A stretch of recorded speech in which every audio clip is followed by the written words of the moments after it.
Andrew Bridgen is a Tory MP who was recently suspended from Parliament for breaking lobbying rules. He also has an interest in scaremongering and conspiracy theories involving COVID vaccines.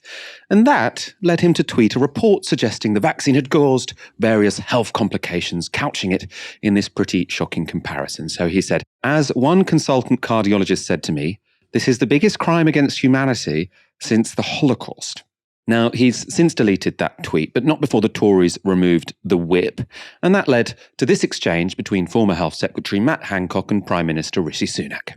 Does the Prime Minister agree with me that the disgusting anti-Semitic, anti-vax conspiracy theories that have been promulgated online this morning are not only deeply offensive, but anti-scientific and have no place in this House or in our wider society? Can I join with my right honourable friend in completely condemning those types of comments that we saw this morning in the strongest possible terms? Obviously, it is utterly unacceptable to make linkages and use language like that, and I'm determined that the scourge of anti-Semitism is eradicated. It has absolutely no place in our society, and I know that the previous few years have been challenging for the Jewish community, and I never want them to experience anything like that ever again. I think that was probably a cheap dig at the Labour Party, that sort of latter claim made by Rishi Sunak. But Dahlia, let's focus on Andrew Bridgen and the bizarre comment comparing vaccines to the Holocaust.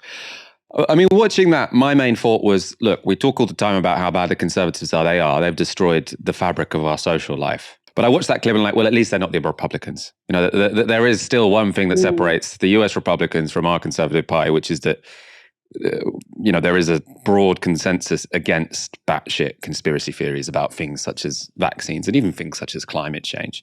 I mean, am I being overly kind to our domestic centre-right?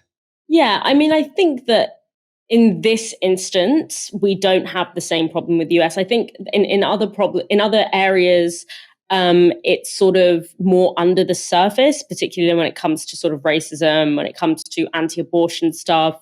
You know, a lot of these things they might not say publicly, but there is sort of privately on a more low-key level some like serious issues there.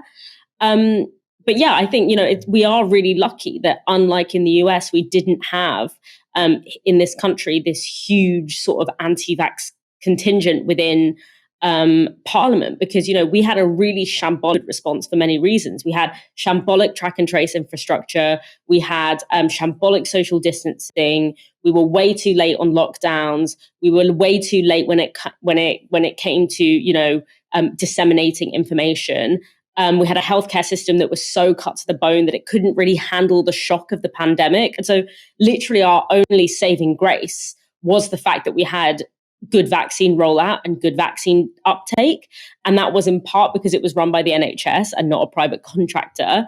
But also because even though we did have in the media some kind of anti-vax voices for sure, and there was a anti-vax movement that did take to the streets occasionally, when it came to our political class, they were pretty united.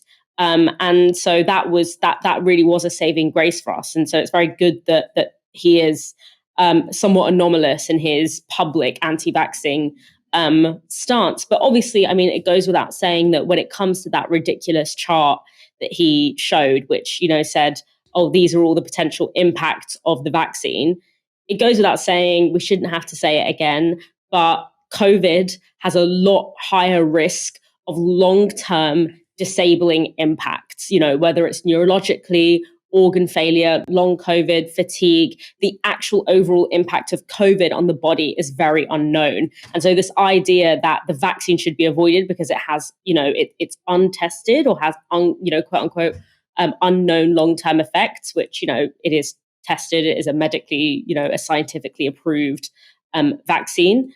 That just simply is not a reason to not get it, because COVID itself is a very unknown entity when it comes to the kind of long-term impacts on your body, especially if you have it multiple times and you have it in its full-blown, unprotected way. Basic scientific literacy, I wouldn't expect Conservative MPs to be able to grasp such a simple fact.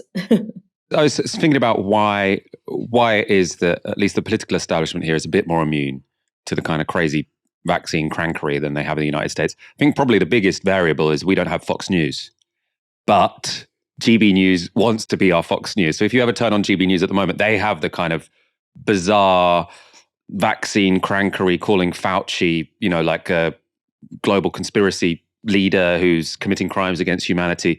Very, very similar to Fox News. So if they were to get as big as Fox is in America, then I'd be worried. Let's just pray to God they do not, because I think we take for granted that we don't have some of the more sort of pernicious anti-science popular movements that they have in the United States. But that could change if something like GB News gets as big, I suppose, as they want to be.